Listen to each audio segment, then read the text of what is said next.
Bonjour à tous. Nous débutons notre chapitre 3 sur le protocole ARINC 429. Nous allons parler aujourd'hui des caractéristiques spécifiques au protocole ARINC 429. Débutons notre présentation. Tout d'abord, voici les caractéristiques globales du protocole ARINC 429. Tout d'abord, ce sont des mots de 32 bits. Il y a donc 32 0 et 1 qui constituent un message ARINC.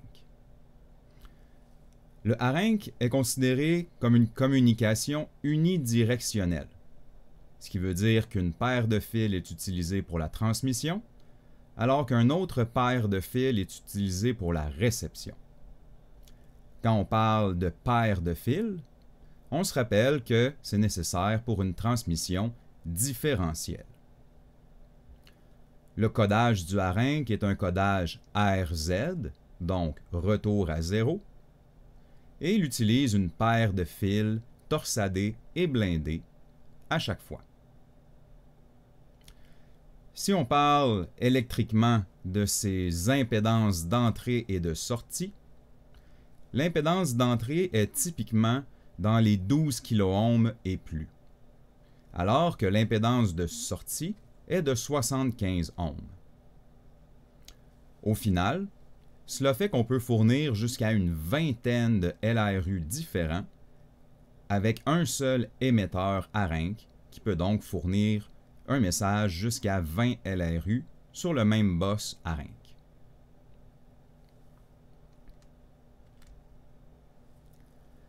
Quand on parle de codage différentiel, si on se rappelle, on parle d'une paire de fils dont le signal est inversé sur une des deux lignes. Dans le cas du ARINC, la ligne A est ce qu'on appelle le signal primaire. Un bit 0 sera moins 5 volts, puis retour à 0, alors qu'un bit 1 sera plus 5 volts, suivi d'un retour à 0. La ligne B sera l'inverse, donc plus 5 volts pour indiquer un bit 0 et moins 5 pour indiquer un bit 1. Au final, lorsqu'on fait ligne A moins ligne B, on se rend compte que le message final est le double de ce qu'on retrouve sur la ligne A.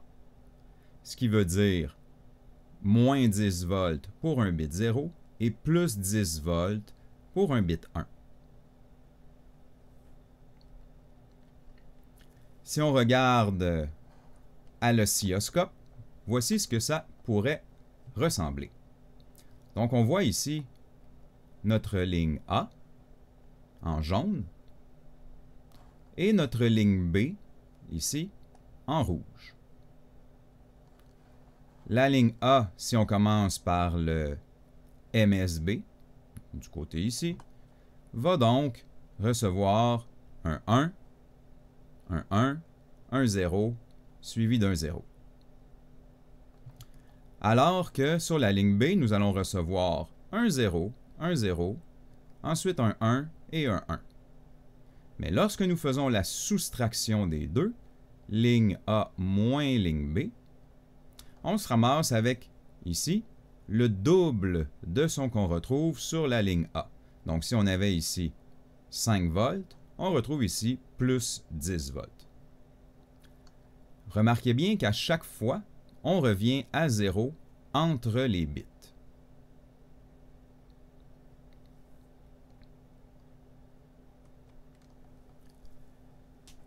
Cela amène donc des niveaux qui tournent autour de 10 volts pour les impulsions à la sortie d'un LRU si on regarde la différence entre les deux lignes.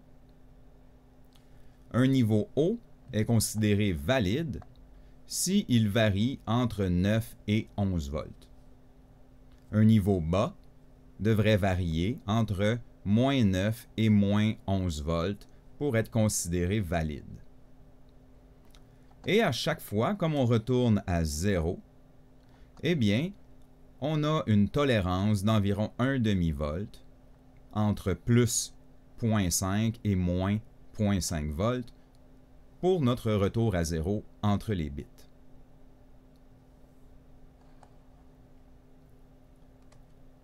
Par contre, à l'entrée d'un LRU, le message a une plus grande tolérance, car il peut y avoir plusieurs perturbations dans le signal électrique, dans les fils du bus ARINC 429. Il peut y avoir une atténuation, il peut y avoir un peu de bruit.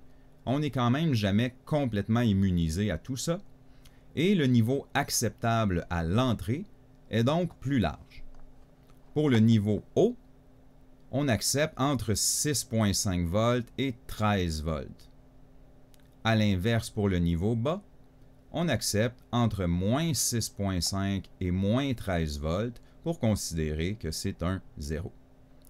Et au niveau neutre, au retour à 0 entre les bits, on peut avoir une différence entre moins 2,5 et plus 2,5 volts.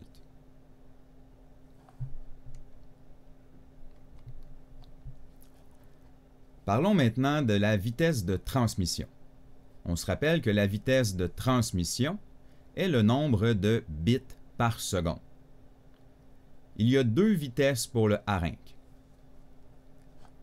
La basse vitesse est de 12,5 kilobits par seconde, ce qui veut dire qu'il y a environ 80 microsecondes pour 1 bit. Alors que la haute vitesse du ARINC est 100 kilobits par seconde, ce qui veut dire qu'on a environ 10 microsecondes de temps pour 1 bit. Nous voyons ici dans le tableau les caractéristiques des hautes vitesses et de la basse vitesse en ARINC.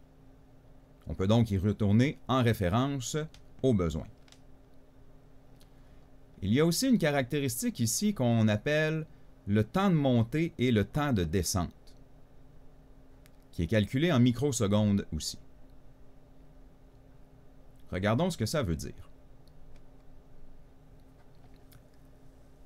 Eh bien, le temps de montée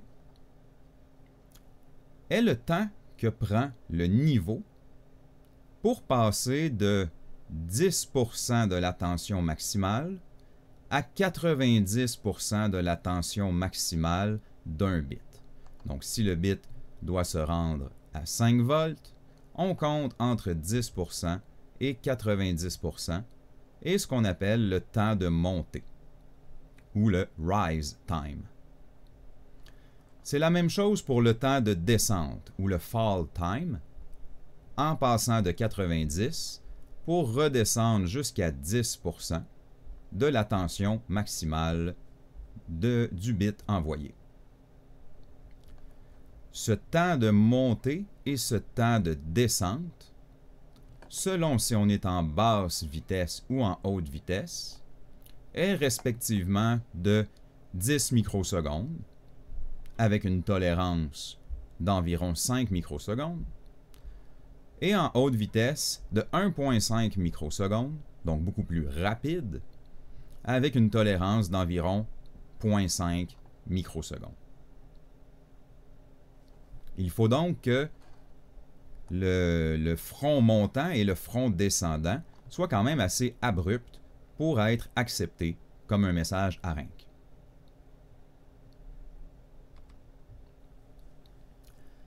Parlons maintenant du taux de rafraîchissement. Le taux de rafraîchissement, important à se remémorer, c'est le temps entre la répétition d'un même mot. En ARINC, on doit toujours répéter le message. Habituellement, c'est autour de 50 à 100 millisecondes. Donc de 10 fois à 20 fois par seconde, on doit répéter le même message. On voit ici un message de 32 bits. Caché ici à l'intérieur, il y a les 32 bits du signal ARINC. Et peut-être, dans le cas présent ici, à 20 millisecondes par intervalle, on a environ 1, 2, 3, quelque chose comme peut-être 60 millisecondes de temps de répétition. Donc, c'est le taux de rafraîchissement entre deux messages identiques.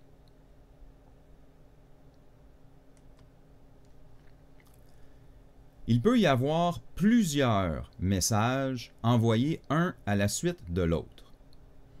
Par exemple, nous avons vu en laboratoire qu'il faut envoyer l'étiquette 30 pour faire la sélection de fréquence d'une unité de radio-com. Mais nous verrons quand nous analyserons les unités de navigation, les radios NAV, qu'il y a aussi l'étiquette de sélection de fréquence NAV, qui est l'étiquette 33. Eh bien, ces deux mots vont se suivre, un à la suite de l'autre, l'étiquette 30, suivi de l'étiquette 33. Et entre ces deux mots, il y aura 4 cycles à nul, ce qui veut dire 4 temps, où il y aurait le temps pour 1 bit, donc 4 temps, où le niveau reste à 0 volts. Et ensuite, il y aura bien évidemment la répétition de ces deux messages tels qu'on a vu. À la sortie d'un radiocom, par exemple, le radio va répondre. Il va habituellement répondre par la fréquence sur laquelle il se trouve, pour valider qu'il a bien accepté le message, et possiblement avec un message d'erreur dépendamment des unités. C'est la même chose pour les unités NAV. On va voir plusieurs étiquettes que nous analyserons par la suite. Si on regarde à l'oscilloscope, on devrait voir donc quelque chose comme ça. On aurait par exemple l'étiquette 30, mon premier mot, l'étiquette 33, mon deuxième mot, et qui sont séparés seulement par 4 bits à nul. Bien évidemment, au bout de 50 à 100 millisecondes, nous allons répéter ces deux mots et nous allons le refaire encore 50 à 100 millisecondes plus tard.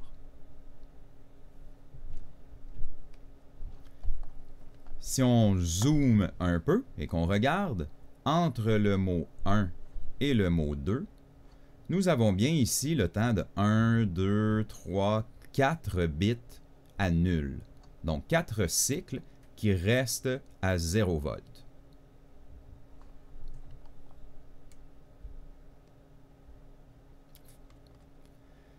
Allons-y maintenant pour les caractéristiques un peu plus détaillées du message ou d'un mot de 32 bits lui-même.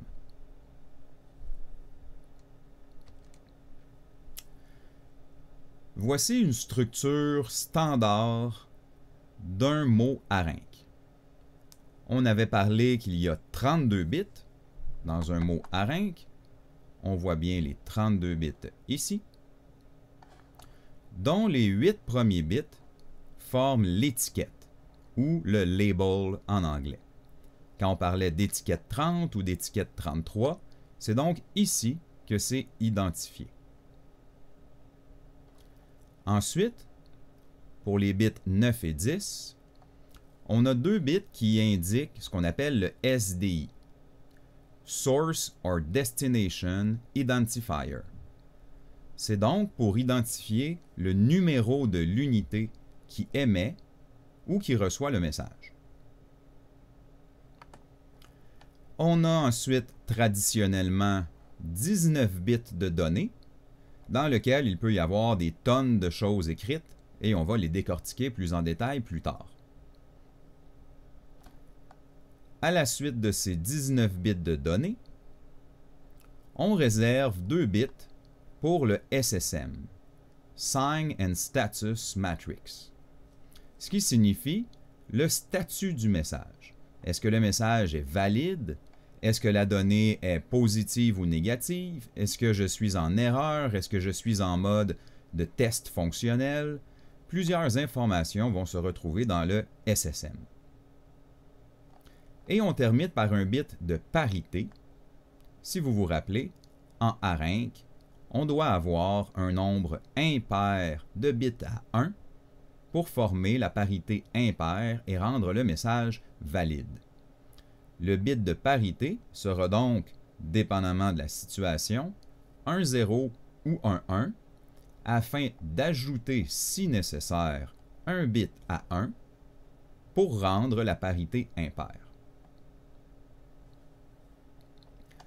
C'est donc un message traditionnel en arinque, mais nous allons voir qu'il peut y avoir, dépendamment de l'étiquette, plusieurs différences évidemment.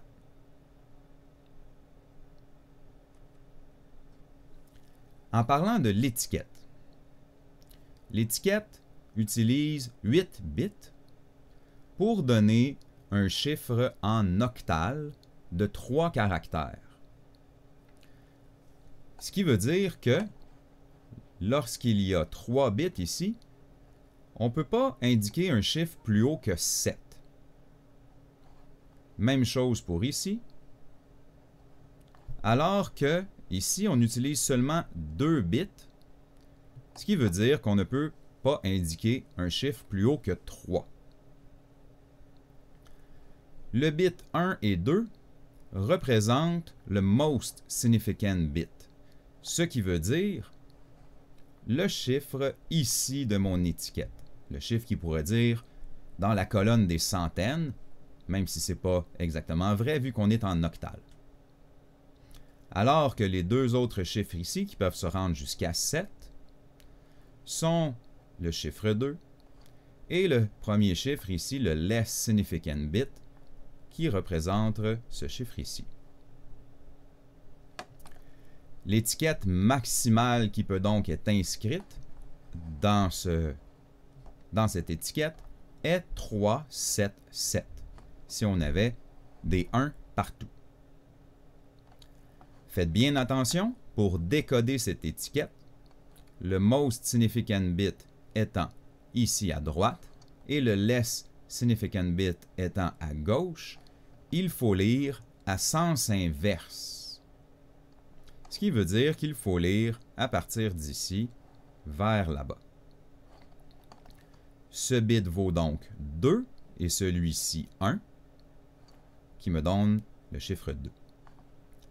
Ici, ça vaut donc 4 plus 2, ce qui me donne 6. Et ici, ça vaut 2 plus 1, ce qui me donne 3.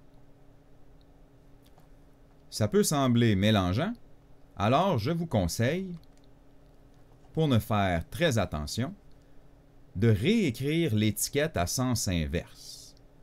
Je prends donc, et c'est mon habitude, l'étiquette inscrite telle qu'elle est en arinque et tout simplement, je la réécris à sens inverse. Le 1 va ici, le 0 ici, 1, 1, 0, 0, 1, 1, et là, je peux le lire, on pourrait dire, dans le sens normal, comme je suis plus habitué de décoder le binaire. Ces 2 bits ici signifient bien 2. Ces 3 bits ici signifient bien 4 plus 2 donne 6. Et les 3 bits ici donnent bien 2 plus 1, donc 3. Faites attention, dans notre laboratoire, le logiciel pba.pro que nous utilisons vous indique l'étiquette déjà à sens inverse. Donc, dans le laboratoire, si vous utilisez l'option binaire, vous allez voir que l'étiquette est déjà inversée. Je vous encourage donc à toujours faire une double vérification et regarder en bas le chiffre octal pour être sûr de ne pas vous être trompé.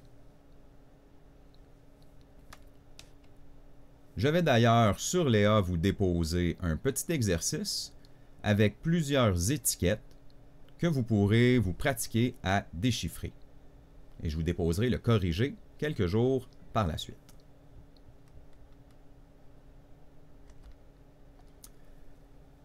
Allons-y maintenant pour le SDI. Le SDI peut signifier deux choses. À qui s'adresse le message, dans le cas d'un émetteur, ou de qui provient le message, lorsqu'une unité me répond avec des informations. il faut bien distinguer les deux. Nous avons notre petit tableau ici des SDI. Le SDI peut simplement être lu pour les systèmes 1, 2, 3 en binaire normal. Donc ici, on voit bien le 1. Ici, on voit bien système 2. Et 1, 1 signifie bien le système 3. Mais faites attention lorsqu'on utilise les bits 0, 0. Dépendamment des unités, encore une fois, on l'a vu en laboratoire, si on est un émetteur, donc l'unité qui envoie la requête, par exemple le sélecteur de fréquence, une requête peut être envoyée à tous les systèmes. Donc 0, 0 pourrait signifier un message qui s'adresse à tous.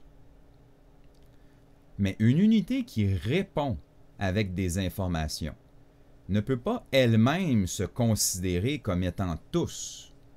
Si elle se répond par le 0, 0, on doit comprendre qu'il s'agit de l'unité 4. Donc une requête peut s'adresser à tous, mais une réponse ne peut pas provenir de tous. Donc une réponse 0, 0 au SDI proviendrait d'un système 4. Et on a vu en laboratoire que ce ne sont pas toutes les unités et tous les LARU qui possèdent l'option « Appel à tous ».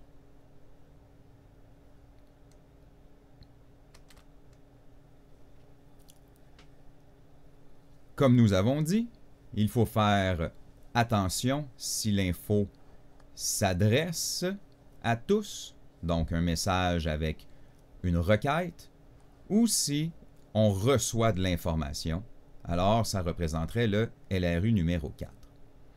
Mais encore une fois, le SDI, il faut toujours retourner à nos références parce que dépendamment des étiquettes, il pourrait avoir des situations où le SDI n'est pas utilisé. On va voir certaines situations, comme par exemple lorsqu'on utilise l'alphabet ISO dans le but d'envoyer un message texte, on pourrait dire, ou si la donnée nécessite plus de 19 bits. On pourrait avoir donc besoin d'utiliser les bits du SDI pour coder plus d'informations ou de l'information plus précise en utilisant les 21 bits ou plus encore.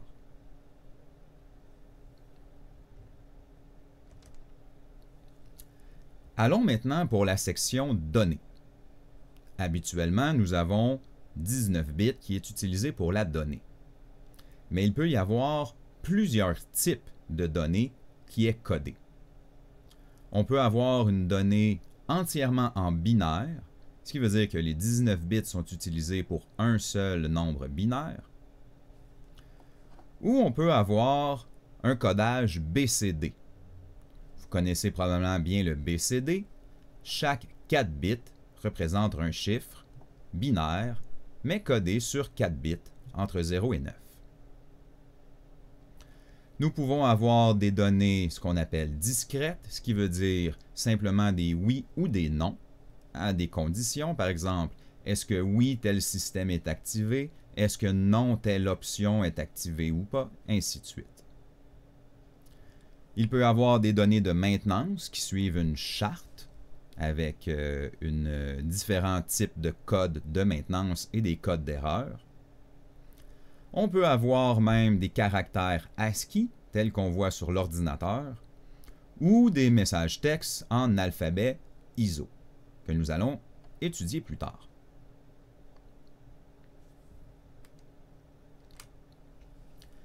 Il faut donc bien s'assurer de connaître l'étiquette, d'aller voir dans nos références pour connaître le format des données, savoir si c'est codé en BCD ou en binaire ou ainsi de suite. Toujours retourner à nos références, on ne doit pas se remémorer par cœur dans notre cours de protocole les étiquettes, mais bien toujours retourner à nos références parce que certaines étiquettes n'utiliseront pas le SDI et certaines étiquettes vont même intégrer un bit de plus dans le SSM et dépendamment des circonstances, on va voir qu'il y a plusieurs conditions.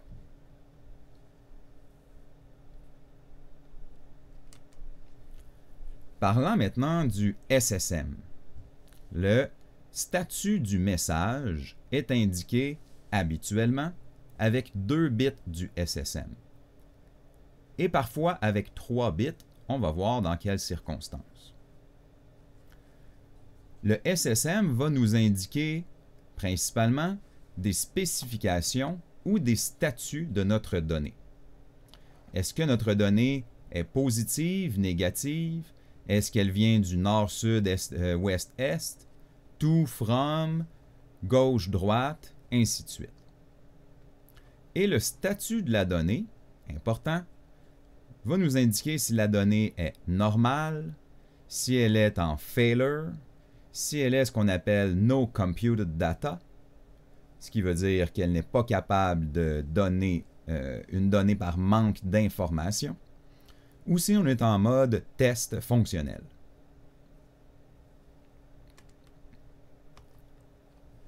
Le mode normal indique que la donnée est correcte et qu'il n'y a pas d'erreur dans la donnée. Le mode Failure Warning, FW, signifie qu'il y a une défectuosité du LRU. C'est donc la faute de l'unité si elle ne peut pas donner une réponse valide. Alors que le code NCD pour No Computed Data signifie qu'elle ne peut pas produire de données valides, mais ce n'est pas de sa faute. Elle ne reçoit pas probablement l'ensemble des informations nécessaires. Ce n'est pas une défectuosité interne du LRU, mais bien un manque d'informations qui lui empêche de répondre avec une donnée valide. Le mode FT pour Functional Test indique qu'on est en train de faire un test fonctionnel, probablement en appuyant sur le bouton Test fonctionnel.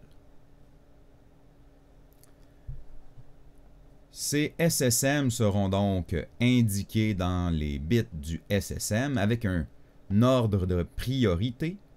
On pourrait dire, même si je suis en Functional Test et qu'il y a soudainement une défectuosité de mon LRU, ce sera le code Failure Warning qui écrasera les autres codes et qui apparaîtra étant, on pourrait dire, le code prioritaire, suivi de NCD, suivi de Functional Test, et si tout va bien, nous aurons donc le code normal. Continuons. Nous avons ici nos tableaux de référence qui vont être très utiles tout au long de la session, nos tableaux des SSM. Et vous allez remarquer que, dépendamment si on a une étiquette de fréquence radio, comme celle que nous avons vue avec l'étiquette 30 en laboratoire, les bits 30 et 31 vont indiquer certaines conditions de SSM. On veut donc un 00 pour un code normal, alors qu'un 01 indiquera No Computed Data, un 0 indiquera un Functional Test, et le 11 n'est pas utilisé dans les fréquences radio. Alors que si on a des données BCD, si on a des étiquettes en fin de compte qui contiennent des données BCD, ce n'est plus la même charte tout à fait des SSM. Le 00 veut encore dire normal, mais veut aussi dire que la donnée est positive ou qu'elle vient du nord, de l'est, de la droite ou d'autres conditions comme ça. Le 01 indique encore No Computed Data, le 10 Functional Test, mais le 11 est utilisé cette fois-ci en mode BCD, va aussi signifier que la donnée est normale, mais qu'elle est négative, ou qu'elle provient du sud, de l'ouest, de la gauche, ou ainsi de suite. Donc faites attention, retournez toujours à ces tableaux pour vous assurer de bien comprendre les SSM. Nous avons le SSM de la fréquence radio, de la donnée BCD, et nous avons aussi les SSM pour une donnée binaire et pour un ensemble de données discrètes, donc des oui ou des non. Le SSM des données binaires est très différent. On va l'analyser en détail dans nos prochains cours, mais on intègre maintenant le bit 29. Le SSM utilise 3 bits. Et vous voyez que la charte est différente. Le 00 ne signifie plus que la donnée est valide ou normale, mais signifie un failure. C'est complètement l'inverse. En binaire, 00 signifie failure au lieu de normal. Alors que c'est 1 qui signifie normal. 1 suivi d'un 0 va signifier normal positif et 1 va signifier une donnée binaire qui est normale mais qui est négative. Nous avons encore le No Computed Data et le Functional Test présents dans notre tableau. Pour les données discrètes, eh bien, on retourne un peu à ce qu'on connaît, 00 étant le mode normal, 01 étant le No Computed Data, 10 étant le Functional Test, et 11 signifie un failure cette fois-ci. Donc, encore une fois, retournez à vos références, ne tentez pas de vous remémorer par cœur, surtout lors des évaluations.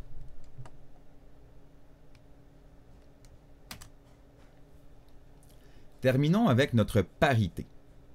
Nous avons parlé qu'en ARINC, la parité doit toujours être impaire. C'est une façon de valider les données. S'il y avait, par exemple, une erreur dans l'envoi de notre message, eh bien, il pourrait avoir un bit qui était un 0 et qui est considéré un 1 ou quelque chose comme ça, et donc la parité serait invalide. C'est une façon de se vérifier. On veut toujours que la parité soit impaire. Ce qui veut dire que si on additionne l'ensemble des bits à 1 sur les 32 bits, le total doit être impair.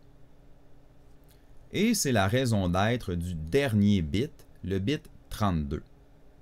Si j'additionne tous les bits à 1 entre le bit 1 et 31, et qu'il y a par exemple 13 bits à 1, c'est déjà impair, et je vais donc laisser le bit 32 à 0. Le total est donc de 13 bits, c'est impair. Mais si, par exemple, j'avais 12 bits à 1 entre le bit 1 et 31, j'aurais donc un nombre pair de bits à 1, j'ajouterais un 1 au bit 32, qui ferait donc un total de 13 bits à 1, et j'aurais ma parité impaire qui assure un message valide. C'est tout simplement le rôle de notre parité. L'ensemble, la somme des bits à 1, doit être impaire. Et c'est toujours vrai pour le ARINC 429, peu importe l'étiquette.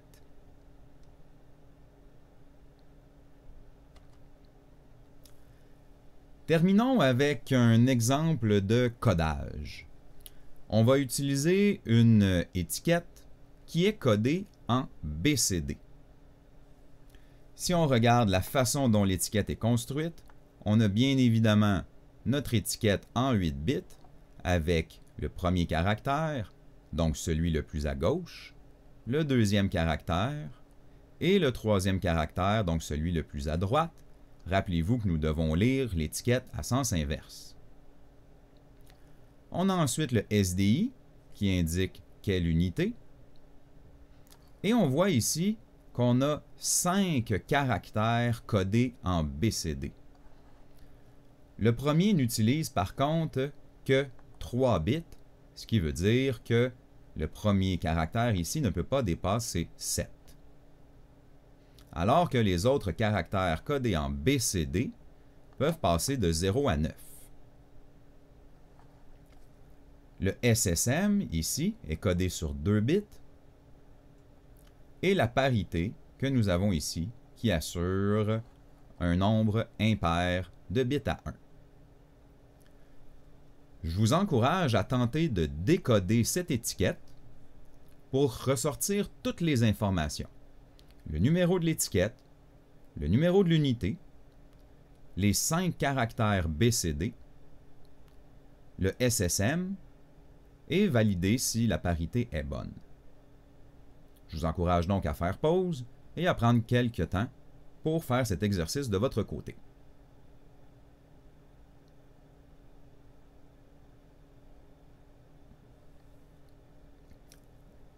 Allons-y.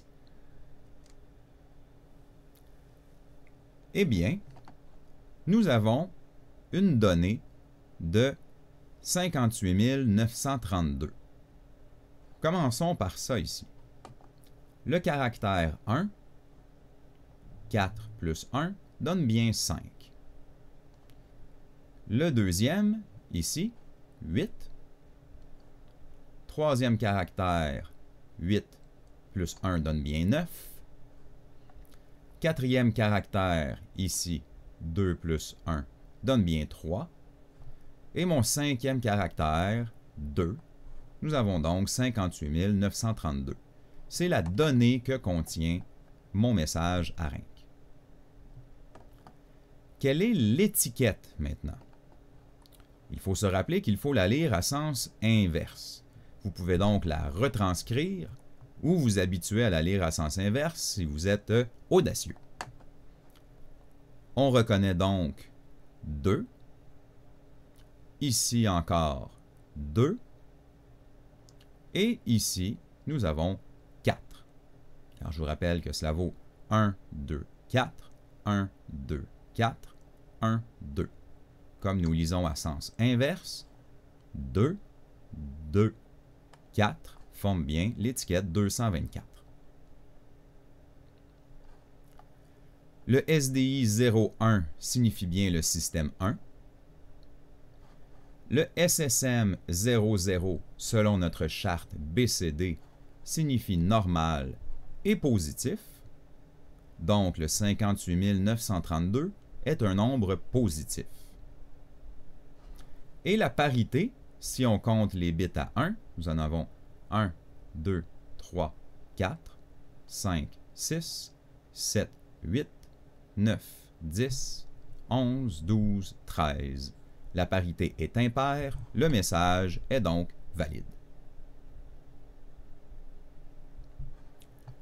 Nous pouvons indiquer ces 32 bits, comme on fait fréquemment au laboratoire, par un message hexadécimal complet. Ce qui veut dire qu'en prenant 4 bits pour indiquer un chiffre ici hexadécimal, nous avons un message de 8 chiffres hexadécimales. Si on coupe donc en 4, on a ici en blanc et en noir des sections de 4 chiffres, de 4 bits. Nous avons bien ici 9. Nous avons ici 4 plus 2, 6. Nous avons ici 2. Nous avons bien ici 4. Nous avons bien ici 8 plus 4, 12, donc C. Nous retrouvons 9, 2 et en dernier 9. C'est notre code hexadécimal qui représente les 32 bits de notre message, mais un peu plus facile à écrire de cette façon. Soyez sûr de bien comprendre cet exemple de codage. C'est un exemple simple que vous devez être capable de réaliser facilement. Ça termine notre présentation pour aujourd'hui. Je vous souhaite une excellente journée. On se revoit au labo la semaine prochaine. N'oubliez pas notre premier quiz. Au revoir.